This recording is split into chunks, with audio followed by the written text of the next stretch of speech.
Dear students, just look at these two examples.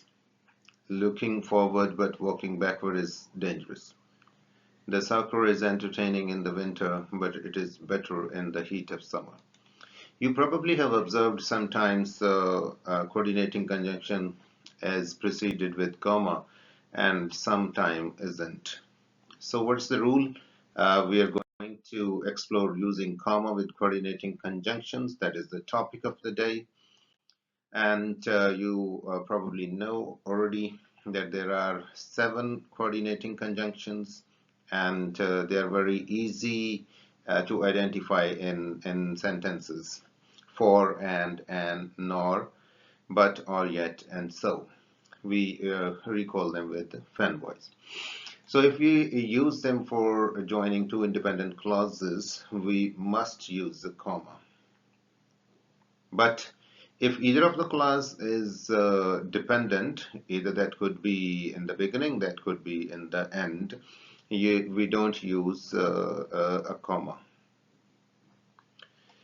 Or if we try to connect two phrases or phrases with dependent clauses or phrases with independent clauses, we even don't use a comma.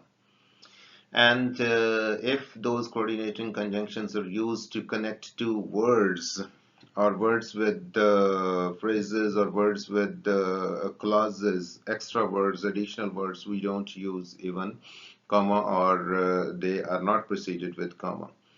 But sometimes you probably heard some of the grammarians that's saying that if there is a list of 3 or more items or phrases, you must always use a comma. But again, it's not a hard and fast law of the grammar. So you can skip a comma if you want, and you can use it. Either way is correct. But if you think that skipping a comma could make a hassle or confusion to the reader or the listener, use a comma, please. Go ahead with it. And here are some examples. Just look at these examples. A strong but warm breeze blew in the desert. I go to the park every Sunday, for I love to watch ducks on the lake. I don't go for the fresh air, nor really for the ducks.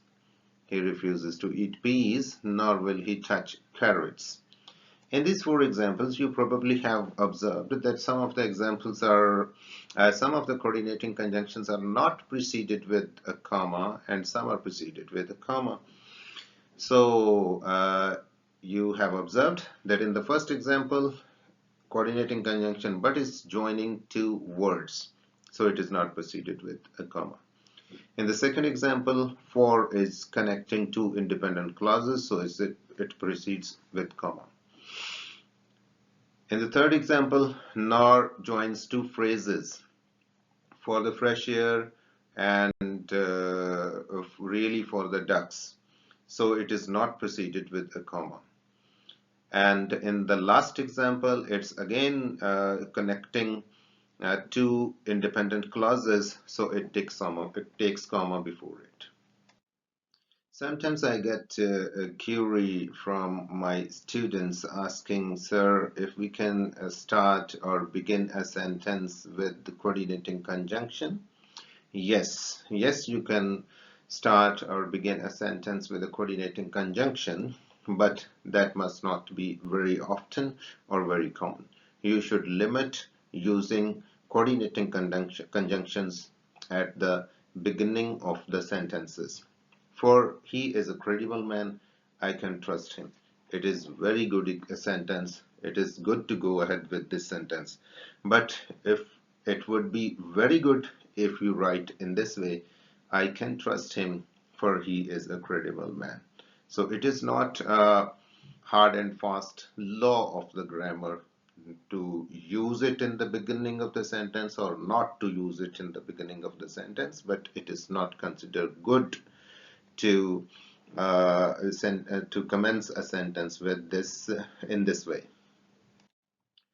So here, I hope you have understood everything on using comma with coordinating conjunctions. Here is an exercise for you to put appropriate coordinating conjunctions, and you also have to judge very carefully whether it precedes with comma or not. Uh, if you face any difficulty or problem or question, you can write to me or you can ask me in the comment as well. Thank you.